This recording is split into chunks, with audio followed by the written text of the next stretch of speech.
სალმებით ვიფას მოსვენერებო და მეგობრებო, ახლა მე მინდა თქვენ შემოგთავაზოთ ჩერნიგოვსკაიას ვიდეო,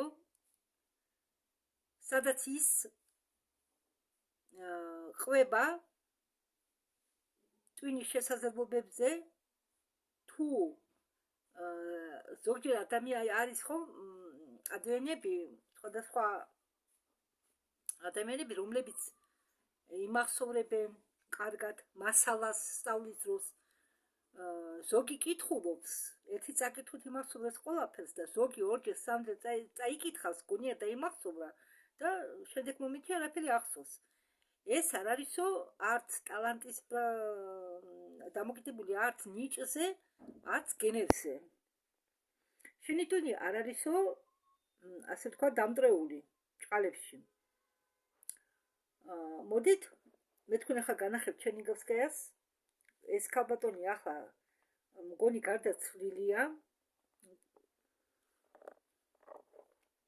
აი ეს არის ჩერნიგოვსკაია. ვიცოდეთ, კარგად დავაყენებ, რომ გამოჩნდეს. აქ ცუდად ჩანს. მაპატიეთ, აქ ცუდად ჩანს. რა ცუდად ჩანს? მაგრამ ცუდად, ახლა კარგად ჩანს, აი ეს არის ქალბატონი ჩერნიგოვსკაია.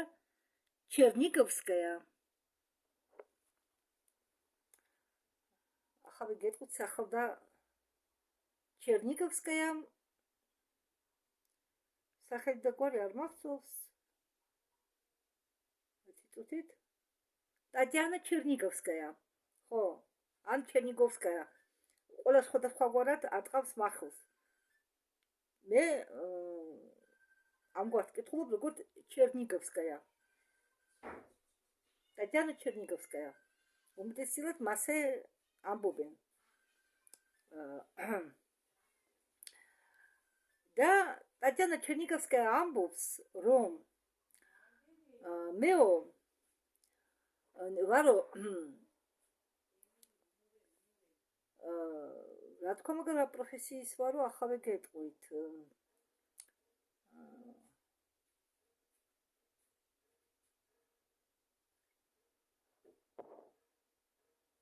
კარგი, ამას მოგვიანებით დავაზუსტებ, მაგრამ მე მგონია, არ იცი,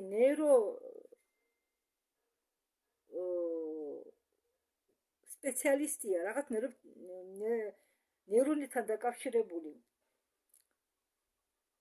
მე ტვინს ვიკვლევო 2 წელზე მეტიაო. იცით, მე რა მაგვიროსო პირველ რიგში ის, რომ უბრალოდ არ მაგვიროსო ის, რომ მაგალითად ვინმე შეუძლია რამის დამახსოვრება. არამედ მაგვიროსო ის, თუ ტვინსო რამდენ მცირე შესაძლებლობას ჩვენ ვაძლევთო. ჩვენ მაგალითად ვზივართო წინგზე 2 საათი, ერთ თავზაც კითხულობთო 3 ჯერ ზედისედ, შემდეგ ხურავთო წინგს და 20 წუთის შემდეგ არაფერი გვახსოვსო. ისეთი შესაძლებელია, თითქოს ინფორმაცია არც კი მიგიღიათ, ინფორმაციას არც კი შენახულა. თქვენ გონიათ, რომ თქვენ გააქვთ ცუდი მეხსიერება, მაგრამ მეხსიერება აქ თურმე არქო შუაში არ ყოფილა. თქვენი ტვინი სწორად მუშაობდა, ზუსტად ისე, როგორც არის ის შექმნილი, მაგრამ პრობლემა შედგება სხვაში. თქვენ ცდილობდით გესწავლათ იმ წესით, რომელიც მიდის ბუნების წინააღმდეგ და ერთადერთი, რაც თქვენმა ტვინმა გააკეთა, ეს დაივიწყა. აი მე ბევრჯერ მომიყოლია ეს მაგალითი მომიყვანია. სკოლაში მე მაგალითად ძალიან ცუდად ვიმახსოვრებდი გეოგრაფიას, ბიოლოგიას, ტექნიკურ საგნებს, ესე იგი ის, მაგრამ ლიტერატურას ერთი წაკითხოთ კითხულობდით, დღზულებებს წერდი თავისუფალ თემებზე და საერთოდ ლიტერატურის წერლებთან დაკავშირებით დღზულებების წერა მე არ მიჭირდა, მით უმეტეს ხატვა მეხერხებოდა და ვაფორმებდი, რომ მოგცემდნენ თავისუფალ თემაზე, თავისუფალ თემას დავალებად, მაგრამ ვერ ვიზეპირებდი. და როდესაც თქვენ აი ამ როგორ სიტუაციაში ვარდებოდით, ეს არ იყო თქვენი ტვინის ბრალი, თქვენი მეხსიერების ბრალი, არა, ეს იყო უბრალოდ სიგნალი. ტვინი თქვენ გეუბნებოდათ, რომ შენ რაღაცას არ აკეთებს სწორად. მას ტვინს აქვს კონკრეტული პირობები, რომლის დროს ის იწყებს უფრო უკეთესად მუშაობას, უფრო ძლიერად მუშაობას. ამის შესახებ მინდა მე თქვენ გელაპარაკო დღეს. და ხანდახან კითხვები გაგიჩნდებათო, ერთი ხალხი რატომ იმახსოვრებენო ყველაფერს ერთი ჯერიდან და საქმე აქ არ დეს, არც ნიჭში, არც გენებში, როგორც ეს გითხარით ვიდეოს დასაწყისში.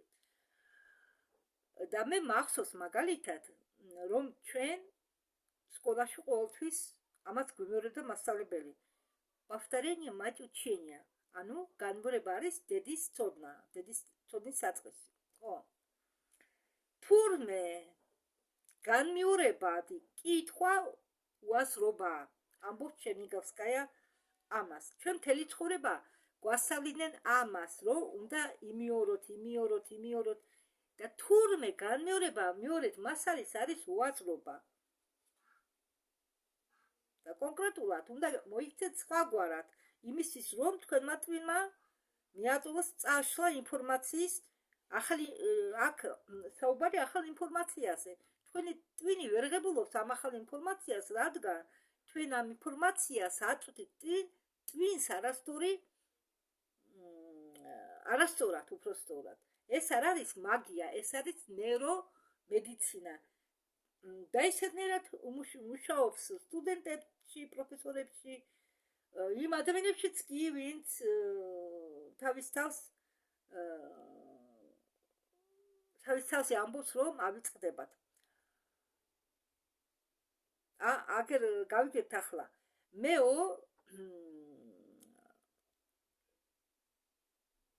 ვიკლებო ნეირომეცნიერებას და კოგნიტიურ პროცესებს სან-პეტერბურგის სახელმწიფო უნივერსიტეტში.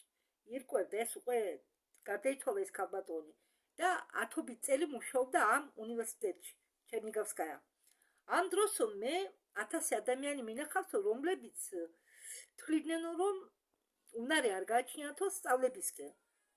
აგრეთვე ბევრჯერ მინახიაო სტუდენტები, რომლებიც რამდენჯერმე გადაიკითხავდნენო საგნებს და მაინც ვერ აბარებდნენო გამოცდებს. ბევრჯერ შეხვედრივა ისეთ უკვე სრულწლოვან ასაკში შესულ ადამიანებს, ვინც ვერ იმახსოვრებდაო თავისი კოლეგების სახელებს და ფიქრობდნენ, რომ მათ ტვინს რაღაცა ჭირსო, მაგრამ მათ ტვინს არაფერი ჭირდა. უბრალოდ საქმე შედგებოდა მეთოდში. ჩვენ ცხოვრობთ ისეთი დოგმით, რომ მეხსიერება ეს არის საწყობის მაგვარი. დიახ, მეც ასე მასწავლიდნენ.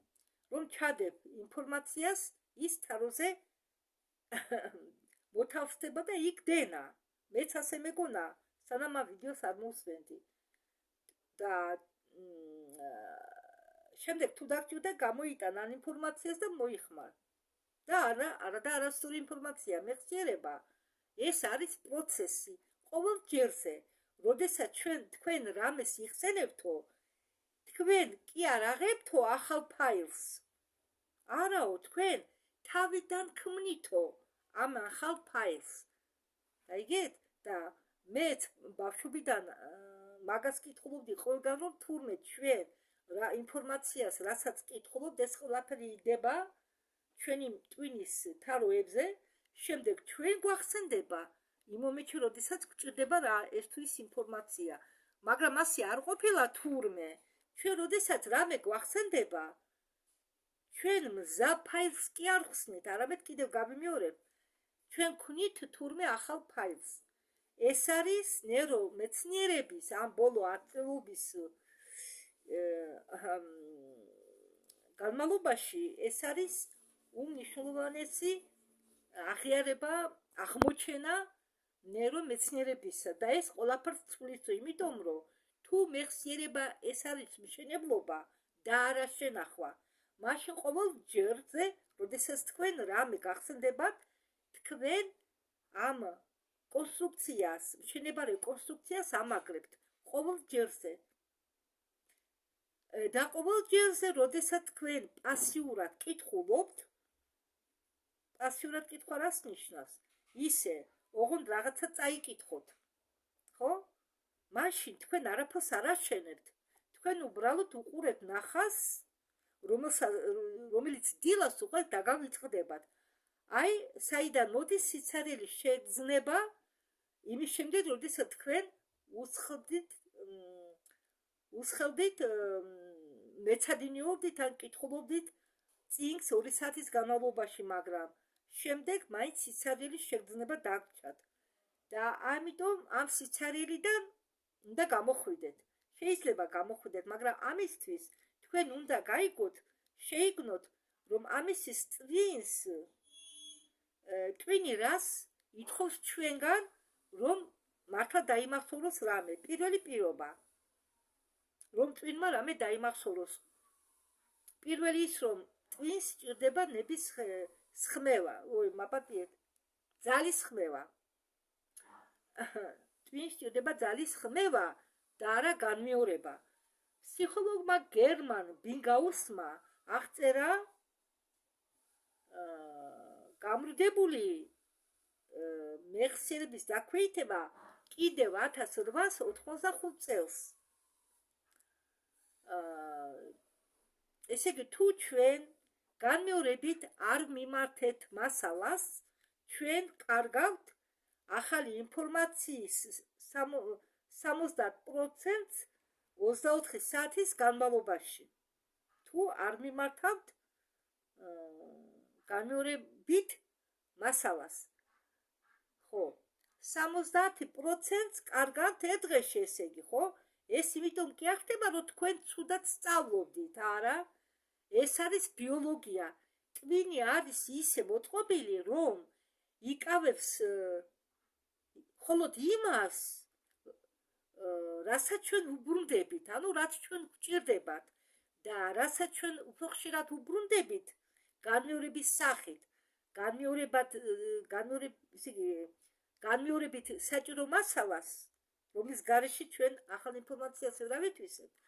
ამ დროს ის ტვინი ინარჩუნებს აი ამ ინფორმაციას მხოლოდ და ბევრი ადამიანები რეაგირებენ ამაზე შემდეგნაირად. ისინი კითხულობენ ისევ, გადაიკითხავენ, რაღაცას შემოხაზავენ, ამ მონატრებს აკეთებენ და გრძნობენ, რომ მუშაობენ. მაგრამ სინამდვილეში ისინი კი მუშაობენ, მაგრამ ტვინი ამ დროს არ მუშაობს. აი, რაში შედგება პარადოქსიო. პასიური კითხვა ქმნის ისე შეგრძნებას, თითქოს ეს ყველაფერი თქვენთვის ნაცნობია. დააკვირდით სიტყვებს. უпроსტად თქვენ აკვირდებით სიტყვებს, რომელსაც ხედავთ და კითხულობთ, მაგრამ თქვენ ფიქრობთ, ეს მე ხომ უკვე ნანახი მაქვს, ეს გასაგებია, მაგრამ ის რომ ის წინადადება თქვენთვის ნაცნობია, ეს არ ნიშნავს, რომ თქვენ ეს დაიმახსოვრეთ. ეს სულ სხვადასხვა პროცესებია. კვლევები, რომელიც გამოქვეყნდა ჟურნალ Science-ში 2011 წელს, უჩვენა, რომ სტუდენტებმა უჩვენეს, რომ განმეორებადი კითხვის მაგივრად ისინი გადიოდნენ პრაქტიკას აქტიურ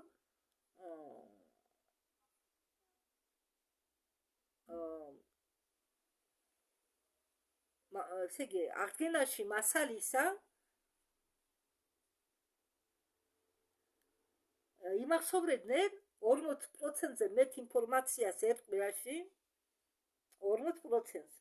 და ამავე დროს ისინი ხარჯავდნენ ნაკლებ დროს ამ ინფორმაციის აღსადგენად. თქვენ ხურავთ წინგს და ცდილობთ გაიხსენოთ რა წაიკითხეთ. თქვენი სიტყვით ან დაწეროთ ქაღალდზე. ეს არ არის კომფორტული. მასე ვარჯიში არ არის კომფორტული. მაგრამ აი ზუსტად ეს მუშაობს იმ დროს, როდესაც თქვენ გიჭირთ რამის გახსენება. ტვინი როდესაც თქვენ გიჭირთ რამის გახსენება, ამ დროს წვინი აშენებს. როდესაც თქვენ უბრალოდ გადაიკითხავთ რამე მასალას, წვინი თვალყურს ადევნებს.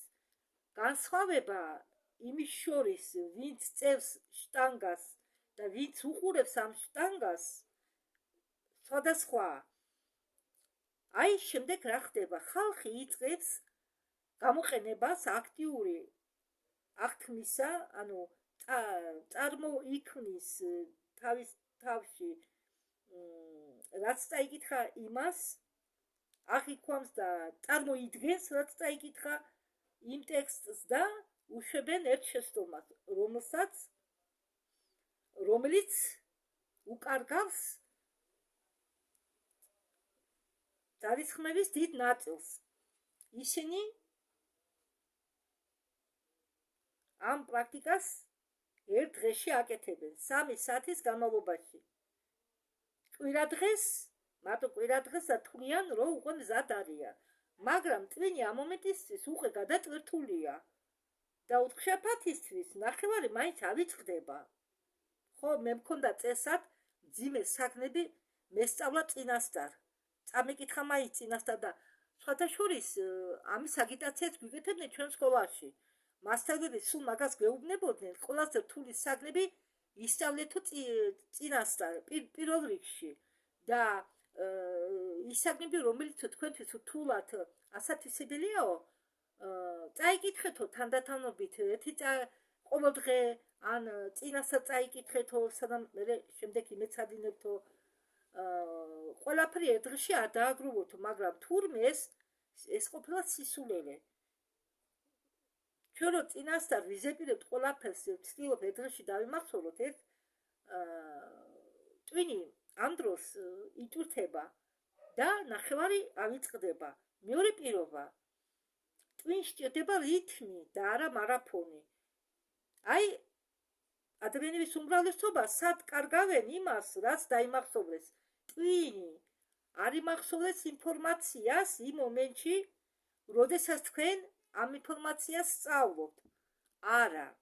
ტვინი იმახსოვრეს ამ ინფორმაციას უფრო მოგვიანებით, ძილში, მეცადინეობებს შორის და როდესაც თქვენ გონიათ, რომ არაფერზე არ ფიქრობთ, აი ზუსტად იმ დროს ხდება კონსოლიდაცია, ანუ გადატანა მოკლე ვადიანი მეხსიერებისა გრძელ ვადიან მეხსიერებაში. თუ თქვენ დაკავებული ხართ მარაფონით ყოველ დღე, თქვენ ტვირთავთ ზედმეტად მუშა მეხსიერებას, მაგრამ თქვენი გრძელვადიანი მეხსიერება ამავე დროს არ არის ჩართული ამ საქმეში, ამ პროცესში. თქვენ აშენებთ სახლს სველი ცემენტიდან და ეს ცემენტი მანამდე იფშნება, სანამ გაცივდება, გაქვავდება. პრინციპი ინტერვალური განმეორებებისა ამბობს პირიქით. დაუბრუნდით მასალას ერთი დღის შემდეგ, შემდეგ 3 დღის შემდეგ იმ მასალას დაუბრუნდით იგივე იმ მასალას ერთი კვირის შემდეგ 2 კვირის შემდეგ და ყოველჯერ, როდესაც თქვენ მიმართავთ ინფორმაციას იმ მომენტში, როდესაც ის საცა უნდა წაიშალოს, თქვენ ამ ინფორმაციას უფრო სიღრმეში, ეს ინფორმაცია უფრო სიღრმეში შეგყავთ. თქვენ არა მხოლოდ როგორ გითხრათ, ახლებთ, თქვენ არა მხოლოდ ახლებთ ამ ინფორმაციას და აღმავებთ. ეს გავს შრამს, ნაიარევს. პირველად ზედაპირულად ჩანს, პირველი შრამის ამ ნაიარევის პირველი ფენა ჩვენ ხედავთ ამ ფენას ზევიდან, ხო? ზედაფენას ხედავთ ზევიდან. ჩვენ ხედავთ ზედაფენას, მაგრამ როგორია ეს ნაიარევი, ამ ნაიარევის ქვეშ როგორი ხაზია, ჩვენ ამ ხაზს ხო ვერ ხედავთ. ეს უფრო სიღრმეშია, რომელსაც ჩვენ ვერ ხედავთ. კიდევ მესამე უფრო სიღრმეში, ხო? და ინტერვალები წყვეტენ იმ პრობლემის ნაწილს, რადგან არის რაღაც, რაზეც თითქმის არავინ არ ამბობს. ეს ის არის, რომ მეხსიერება უფრო ძლიერ მოქმედებს, ვიდრე ნებისმიერი ტექნიკა. ეს მაპატიეთ, რომ მეხსიერებაზე უფრო ძლიერ მოქმედებს ძილი, ვიდრე ჩვეულებრივი ტექნიკა. ძილის ფაზის დროს ნელი ფაზის მაპატიეთ ახლა ამებნა ნელი ფაზის ძილის დროს უბრალოდ ძილის ნელი ფაზის დროს, რადგან ძილს გააჩნია სხვადასხვა ფაზები. არის ჩქარი ფაზები, არის ნელი ფაზები. ხოდა ძილის ნელი ფაზის დროს მით უმეტეს ტვინი ბუკვალურად აღადგენს იმას, რასაც თქვენ სწავლობდით დღისით. ამ ყველაფერს ამუშავებს, რაც თქვენ დღისით აითვისეთ, კავშირებს, ამაგრებს ზედმეტს, ცრის და ადამიანი, რომელსაც ძინავს 7-8 საათი სწავლის შემდეგ, იმახსოვრებს უფრო მეტს, ვიდრე ის ადამიანი, რომელიც 3 საათამდე მეცადინეობდა. და იმ სხვრპლო ძილით სწავლის გამო ეს არ არის სხვრპლი, თვით სხვრპლი არა, ეს არის საკუთარი თავის საბოტაჟი. თქვენ ესე იგი თავს არიდებთ ზუსტად იმ პროცესს, რის გამო ხდებოდა დანარჩენი ყველა მოქმედება. ასე რომ აქტიური აღთქმა, აღდგენა, ინტერვალური განმეორებები და სრული გამოძინება. აი სისტემა. და მე მინდა თქვენ გითხრათ, რომ ეგ ის არა საკმარისი, რადგან ტვინი იმახსოვრებსო ცალკე ფაქტებს კი არა, ტვინი იმახსოვრებსო კავშირებს ამ ფაქტებს შორის. და თუ თქვენ მათ ტვინს არ მისცემთ ამ კავშირებს, ის აშენებს უხარისხოდ ფუნდამენტის გარეშე. მესამე პირობა, ტვინს სჭირდება კონტექსტი და არა ჩამოთვლილი სია. და მე ყოველთვის მაოგნებდაო ის, თუ როგორ იყო მეხსიერება მოწყობილი. სადეთო გაიხსენოთ რაჭამეთ თქვენ სადილად წინა 4 შაბათს. არა მგონიაო თქვენ შეძლოთ ამის გახსენება. ახლა კი გაიხსენეთო პირველი დღე სკოლაში, ან მომენტი, როდესაც თქვენ შეგატყობინეთო რაღაც მნიშვნელოვანზე. ან ბებიას სამზარეულოდან კარგი არომატი, ან კერძი, რომელიც ბებიამ მოამზადა. ამ კერძის არომატი თუ გაგახსენდათ. ეს ყველაფერი ხდება მომენტალურად, ნათლად, დეტალებში. რატომ? თქვენ მას იხსენებთ, რა თქვენთვის მნიშვნელოვანია ყველაფერს თავის დეტალებიანად, დაწვრილებით, ხო? რატომ? იმიტომ რომ იზოლირებული ფაქტი 4 შაბათს სადილთან დაკავშირებით ტვინი თulis არავნიშნულოვან ფაქტად და არაფიქსირებს ამას. და სკოლაში პირველ დღეს აფიქსირებს, რადგან ის დღე იყო მნიშვნელოვანი თქვენთვის, ის დღე იყო გარშემორტყმული ემოციებით, არომატებით, ბგერებით, ადამიანებით. ის იყო ჩაშენებული ტვინის სელში და ტვინი ებღაუჭება ამ კვანძებს, ამ სელს და არა მარტოხელად ძაფებს. ამას უწოდებენ კონტექსუალურ დამახსოვრებას და ეს ცვლის იმას, თუ როგორ უნდა ისწავლო. როდესაც თქვენ ცდილობთ შიშველი ფაქტი დაიმახსოვროთ, მაგალითად ფორმულა რამე, თქვენ ცდილობთ წარმოიდგინოთ სურათი კედლის, თქვენ ცდილობთ დაამაგროთ სურათი კედლის მინის კედელზე. თქვენ ცდილობთ დაამაგროთ სურათი მინის კედელზე, მაგრამ ეს სურათი არ ჩერდება მინის კედელზე, ვარდება. და როდესაც თქვენ აკავშირებთ ამ ფაქტ რაღაცასთან, თქვენ უკვე იცით, მაგალითად, რომ უნდა ჩააჭოთ ლუსვანი იმისთვის, რომ სურათი დაკიდოთ, ხო? ეს არ არის მეტაფორა სილამაზისთვის. ეს ბუკვალურად არის ის, რაც ხდება ნეირონებში ამ დროს. ყოველი ახალი კავშირი ეს არის ახალი გზა და ამ გზით ტვინი უნდა მივიდეს იმ ინფორმაციამდე, საჭირო ინფორმაციამდე, რაც მეტი არის შექმნილი მასეთი გზები, მით უფრო იმედიანია ცდომა ამა თუ იმ ინფორმაციამდე. არის ტექნიკა, რომელსაც იყენებდნენ ანტიკური პერიოდის დროს. ბერძნელი ორატორებს შეეძლოთ საათობრივად ერთქვათ გაეკეთებინათ გამოსვლები ჩანაწერების გარეშე. ისინი უწოდებენ მას მეხსიერების სასახლედ. ლოსი მეთოდი მაგალითად თქვენ ღებულობთ ნაცნობ სივრცეს, თქვენ ბინას მაგალითად მარშრუტს მეტრომდე და თქვენ აზრებში ანაწილეთ ამ სივრცის წერტილებში იმას, რისი დამახსოვრება გსურთ, რა თქვენთვის ნათელია კაშკაშა, ხო? რაც შეუძლებელი ხატებთანაა დაკავშირებული. თქვენი ტვილი მუშაობს, ეს მუშაობს, იმიტომ რომ თქვენი ტვირმა ევოლუციონირება განიცადა როგორც სივრცეთა ნავიგატორი. ასობით 1000 წელი ის თვალს ადევნებდა ადგილს, იმახსოვრებდა სადაც არის საჩიჩროება, სად არის საკვები, სად არის გზა სახლისკენ მიმავალი. სივრცისეული მეხსიერება ერთ-ერთი ძველია და მყარი, როდესაც თქვენ მას იმახსოვრებთ სწავლისთვის, თქვენ მუშაობთ იმასთან, რასაც თქვენი ტვინი უკლავდება ყველაზე უკეთესად, მაგრამ თქვენ არავინ გეუბნებათ ამ მეხსიერების სასახლეზე.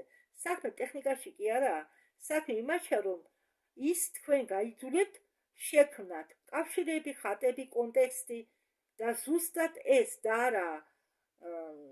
არაჯადოსნური მეთოდი იკავებს ამ ინფორმაციას და აქ ჩდება რაღაც, რასაც მე ვთვლი ყველაზე მნიშვნელოვანს, რაზე ჩვენ დღეს ვისაუბრებთ. ის, რაც ჩემი წარმოდგენა გადაატრიალა სწავლებაზე რამდენიმე წლის უკან. მეოთხე პირობა, ტვინი იმახსოვრეს ყველაზე უკეთესად მაშინ, როდესაც რამის ახსნა შეუძლია. არის პრინციპი, რომელიც ნეირომეცნიერებაში კარგად ცნობილია, მაგრამ პრაქტიკაში, სწავლების პრაქტიკაში უკეთებენ იგნორირებას. როდესაც თქვენ ემზადებით აუხსნათ მეორე ადამიანს, ხო? რაღაცის ახსნას ცდილობთ, თქვენი ტვინი იწყებს ინფორმაციის ორგანიზებას სხვაგვარად. ის ეძებს სტრუქტურას, ეძებს სუსტ ადგილებს, აწყობს თავის ლოგიკას.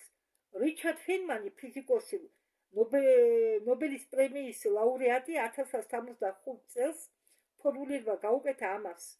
თუ შენ შეგიძლია ახსნა კონცეფცია უბრალოდ სიტყვებით, ესე იგი შენ ის ვერ გაიგე. აიღე სულთა ფურცელი დაწერე შენი იდეების დასახელება და ახსენი, ისე როგორც აუხსნედი 12 წლის ბავშვს. იქ სადაც შენ ჩერდები და იწყებ გეშლება, იქ არის ნამდვილი პრობლემა. ეს არ არის გამოცდა, ეს არის ინსტრუმენტი, იმიტომ რომ ახსნა შენ გაიძულებს შეგაჯახოს იმას, რაც სინამდვილეში თქვენ არ იცით და არა იმას, რაც თქვენ იცით. მე ამას ვაკოდებოდი ბევრჯერ. სტუდენტები, რომელიც ემზადებოდნენ გამოცდებისთვის და უხსნიდნენ მასალას ერთმანეთს, იმახსოვრებდნენ პრინციპიალურად სხვაგვარად, უფრო სიღრმისეულად, უფრო ხანძრივად. ისინი არა მხოლოდ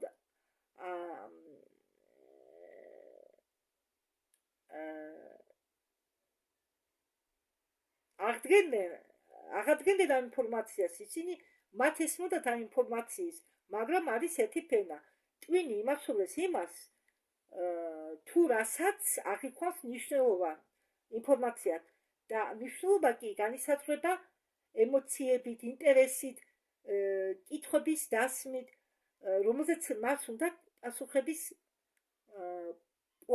მოპოვება და მაგალითად, როდესაც თქვენ გაიგეთ რაღაც ნამდვილი ინფორმაცია, რაღაც მნიშვნელოვანი, თქვენ ეს დაემახსოვრეთ, მაგრამ თქვენ არ გახსოვთ ჩვეულებრივი სამშაბათი როგორ გაატარეთ, ან სამკვირის წინ რა მოხდა, ხო? გაცხოვება იმაშია, რომ ეს მიდალვიდური სხეული ამიგდალა სიგნალს უგზავნის ჰიპოკამპს, ეს ის ამას აფიქსირებს ამ სიგნალს, ჰიპოკამპი აფიქსირებს სიგნალს, რომელიც მას გაუგზავნა ამიგდალამ. ამ სიგნალის გარეშე ჰიპოკამპი უბრალოდ არ თავს საჭირო რეჟიმს, ეს კი ნიშნავს, რომ როდესაც თქვენ სწავლობთ უკვე მოწყენილობაში, დაღლილობაში, ყოველგვარი ინტერესის გარეშე, რას აკეთებს თქვენი ტვინი? რას აკეთებს, როდესაც თქვენ ძალით იმახსოვრეთ რამეს? აგზავნის ბრძანებას, რომ არ დაიმახსოვრო. თქვენ წყურად ხარჯავთ დროს, მაგრამ ინვესტიციები არ მიდის მისამართამდე, ადრესატამდე. აი, ნახეთ ახლა კავშირი იმის შორის, რასაც სწავლობ და რაც მნიშვნელოვანია. და კითხეთ თქვენ თავს, რადგან თქვენ ეს რა შეიძლება თქვენთვის გაიგეთ. როდესაც ჩნდება პირადი აზრი, ტვინი რთავს, ირთვება სხვაგვარად. ეს არ არის мотиваციური, ასე ვთქვათ,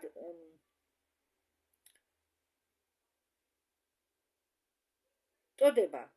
ეს არის ნეიროქიმია, დოფამინი, რომელიც გამოიყოფა ინტერესის და ცნობის მოყვარეობის დროს, პირდაპირ აძლიერებს ხანძრივი მეხსიერების ფორმირებას.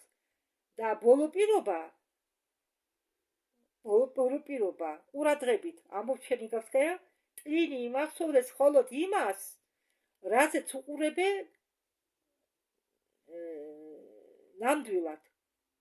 ვისი გაგება სურთ. ჩვენ ცხოვრობთ ისეთ ეპოქაში, როდესაც სისტემატურად ცდილობენ ხალხს დაუნგრიონ უნარს სიხმსეული გაგებისკენ. ყოველი მესიჯი, ყოველი შეტყობინება არის როგორც გადაცვლითი პერიოდი ამ გოდებს შორის და როდესაც წყდება გადასვლა, ეს არ არის პაუზა, ეს არის უკვე დაკარგვა მთელი ინფორმაციისა. ნეირომეცნიერება აჩვენებს, რომ ყოველი, როდესაც ყურადღებას ფანტავ, მაგალითად რამე მნიშვნელოვანს იძიებ, სწავლობ, კითხულობ და მერე გეფანტება ყურადღება, ტვინს სჭირდება 14-20 წუთი იმისთვის, რომ ეს ყურადღება დაიბრუნოს და ფოკუსირება მოახდინოს, რომლის დროს ხდება ნამდვილი დამახსოვრება. თუ თქვენ სწავლობ ტელეფონთან ერთად, სწავლისას ტელეფონი გიდენათ მაგიდაზე, თუნდაც ის არ იყოს ჩართული, თქვენი სამუშაო მეხსიერების ნაწილი კონცენტრირებული ამ ტელეფონზე. და თქვენ ელოდებით, შეიძლება რამე მესიჯი გამოგისალმონ, ან რამე, ხო? თქვენ ყურადღება, თქვენი ყურადღების ნახევარი გადადის ტელეფონზე. 2017 წელს ტეხასის უნივერსიტეტის ლექტორმა ადრიან უორდმა კვლევა ჩაატარა და უჩვენა, რომ მხოლოდ ერთი ტელეფონი, თუნდაც ეკრანით მაგიდაზე იდვას, ეკრანით ქვეშ, მაგიდაზე ის წერს დაბლა კოგნიტიურ შესაძლებლობებს თავისი იქ დასწრებით. ტელეფონი უნდა იყოს, როდესაც თქვენ მეცადინეობთ ან რამე ახალ ინფორმაციას სწავლობთ, ტელეფონი არ უნდა იყოს იმ ოთახში, სადაც თქვენ მეცადინეობთ. თქვენ უნდა დააყენოთ ტელეფონი უხმო რეჟიმზე და უნდა დატოვოთ სხვა ოთახში. ეს ელემენტარული პატივცემაა თქვენი ტვინის მიმართ.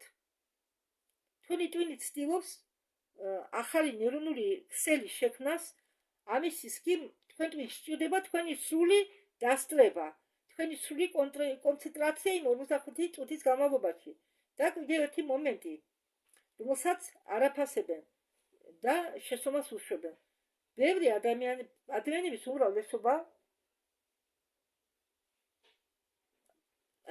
უმრავლესობას ეშინია შეცდომა დაუშვან, როდესაც სწავლობენ და არ უნდათ გადაამოწმონ თავისი ცოდნები, სანამ არ ექნებიან გზად.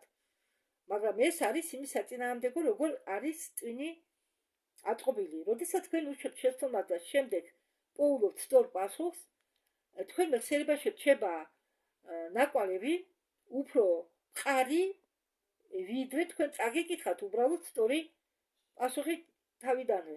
ეს შეცდომა არ არის სიფრთხილე, ეს არის წყობის ინსტრუმენტი. ტვინი ბუკვალურად უკეთესად იმახსოვრებს იმაში, რაშიც თქვენ თავიდან შეცდომა დაუშვით. თქვენ უნდა თქვენი ნამუშევარი ადრე უნდა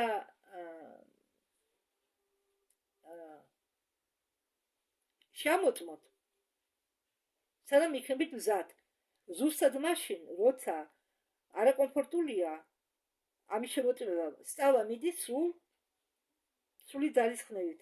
არის კიდევ ერთი სფერო, რომელშიც ამაზე საუბრობენ ძალიან იშვიათად, რადგან ის გონიათ უბრალო. ფიზიოლოგია. ტვინი შეადგენს სხეულის მასის 2%, მაგრამ ხმარობს მთელი ორგანიზმის ენერგიის 20%.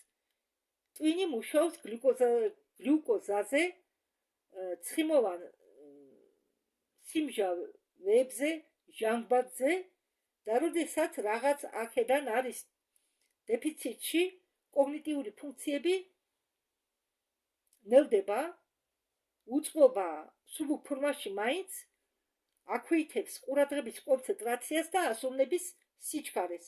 ეს არ არის ტყვილი, ეს არის ფიზიოლოგია. იმის წინ სანამ დაждებით სასწავლებლად სამეცნიეროდ დალიეთ 1 ჭიქა წყალი. ეს მუშაობს ფიზიკური აქტივობა მოქმედეს მეხსიერებაზე უფრო ძლიერ, ვიდრე ეს გონიათ სხვებს. ვარჯიშები უკეთებს სტიმულირებას BDNF ნეიროტროფიკული ფაქტორის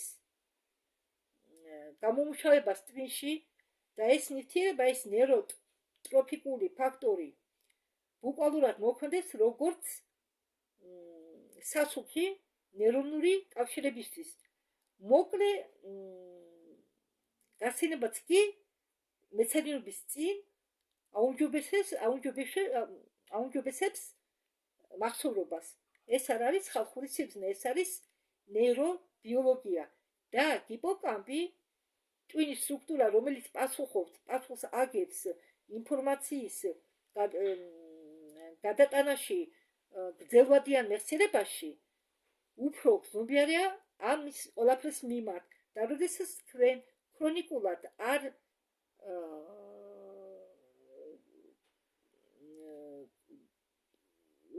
როდესაც თქვენ ქრონიკული უძილობა გაწუხებთ, ზიხართ უმოძრავოდ, ქრონიკულად ჭამთ იმას, რაც იძლევა ჩქარ შაქრის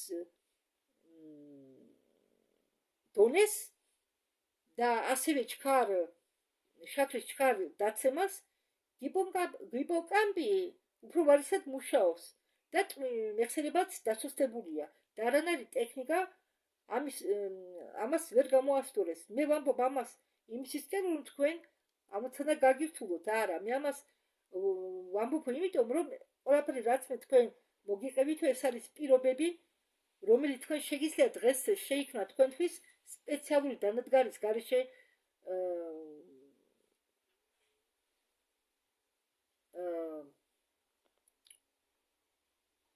ყველანაირი მასწავლებლების გარეშე და ძვირად ღირებადი კურსების გარეშე. 40 მე მაქვს 40 სტაჟი მუშაობის ნეირომეცნიერებაში და ხალხთან, რომლებსაც უნდათ გაიგოთ თუ როგორ მუშაობს მათი ტვინი. მე ერთში დავწვდი, რომ ტვინი არ იყოფა ცუდ ტვინზე და კარგ ტვინზე, ის იყოფა სწორად გამოყენება ტვინზე და იმ ტვინის ნაწილზე, რომელსაც იყენებენ ბრმად. ადამიანი, რომელიც იმახსოვრებს ადვილად, აკეთებს იგივეს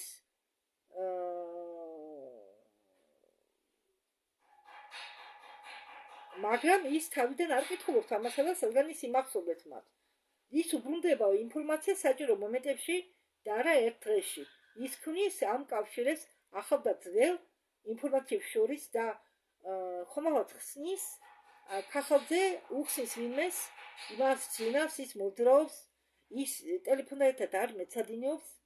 აქ არის არაფერი მისტიკური, არაფერი მიუცდომელი განსხვავება იმ ადამიანების შორის, რომელიც ცუდად იმახსოვრებს და იმ ადამიანების შორის, რომელიც ადვილად იმახსოვრებს. არანაირი განსხვავება არ არისო. არც გენებზეა ეს დამოკიდებული, არც ნიჭზე. უბრალოდ მეთოდ და ჩვევებში. მაგალითად, წაიკითხო ველოსიპედის ტექნიკაზე თუ როგორ უნდა იხმარო ველოსიპედი ეს ერთია და დაშდე ამ ველოსიპედზე და გაიარო ამ ველოსიპედი და სულ სხვა რაღაცა ტვინი სწავლობს არა კითხვისაგან, ტვინი სწავლობს მოქმედებისაგან, ანუ პრაქტიკა. ერთიოთ ერთ-ერთი ტექნიკა, რომელზეც ჩვენ დღეს საუბრობდითო. ერთი კი რა ერთი და არა ხუთივე და მოსინჯეთო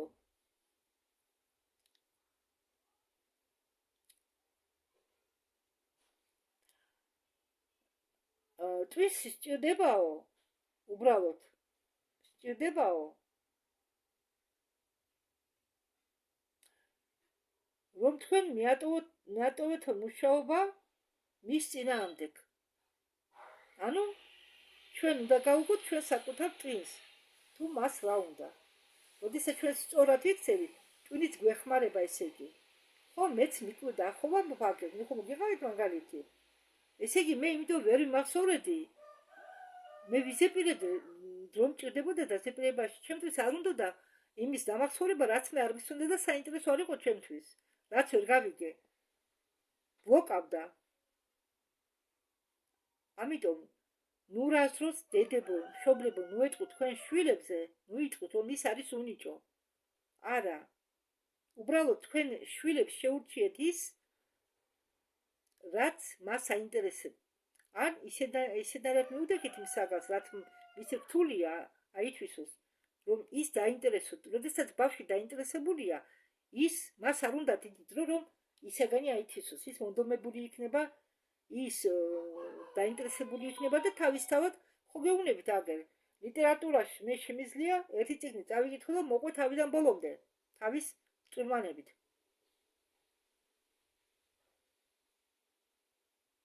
ახლა მე, როდესაც მე თქვენ ახლა ამას გიყვებით, ხო? მე ორჯერ და სამჯერ კი არ ვიმეორებ ამ ინფორმაციას, არა.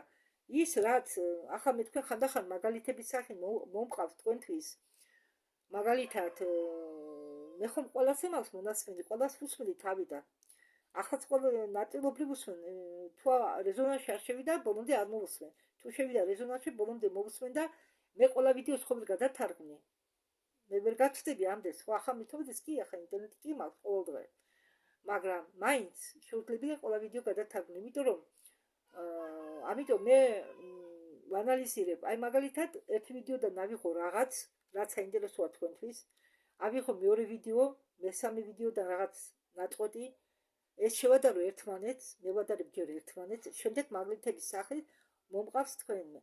საიდან ვიცი ეს მე ყველაფერი, იმიტომ რომ ეს ყველაფერს მე მაინტერესებს. ხო, ადამიანის პირებია, ხო? ერთი წაკითხოთ, ერთი მოსმენით და ვიმახსოვრე ეს ყველაფერი. ხო? იმიტომ რომ ეს მე მაინტერესებს. მე მაინტერესებს მე ჯერ ამის და მე ვცდილობ ეს თქვენ გაგიზიაროთ.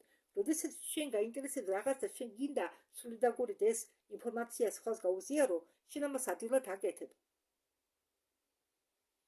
აქ ნიჭი არაფერ შუაშია. უბრალოდ ინტერესი და წმენა.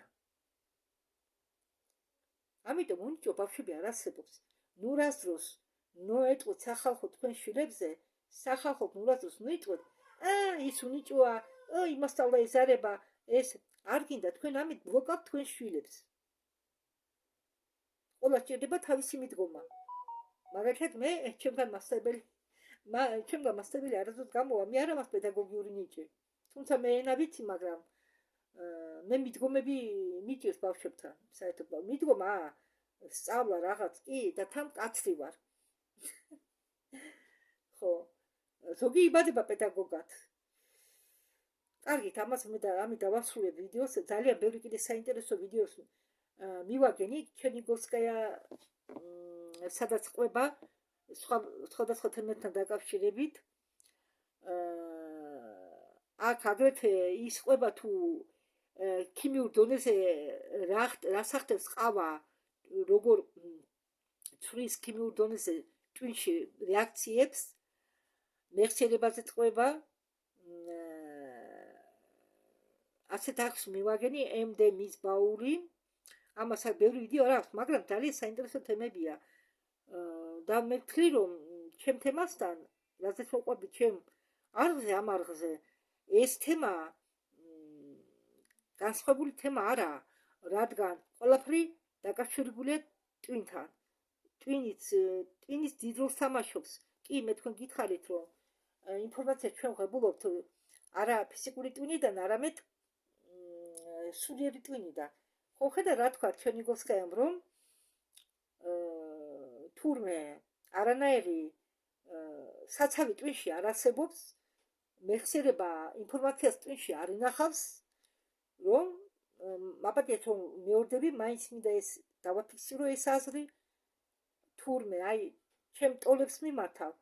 აბა თქვენს გასწავლდნენ სკოლაში, რომ მეხსიერება აგროვებს ინფორმაციას ტვინში. არამედ ეს ტვინი ყოფილა, არასწორი მიდგომა. და როდესაც ჩვენ ამის გახსენებას ვცდილობთ, ჩვენ ვცდილობთ თავიდან შექმნათ ფაილები. ახალი ინფორმაცია. ჩვენ ვღებულობთ ახალ ინფორმაციას სინამდვილეში. კარგით, ამით ვამთავრებ მე ამ ვიდეოს და მადლობთ ყურადღებისთვის, დიდი მადლობა და შემდეგ შეხვედრამდე, დროებით რა. დიდი მადლობა ყველას.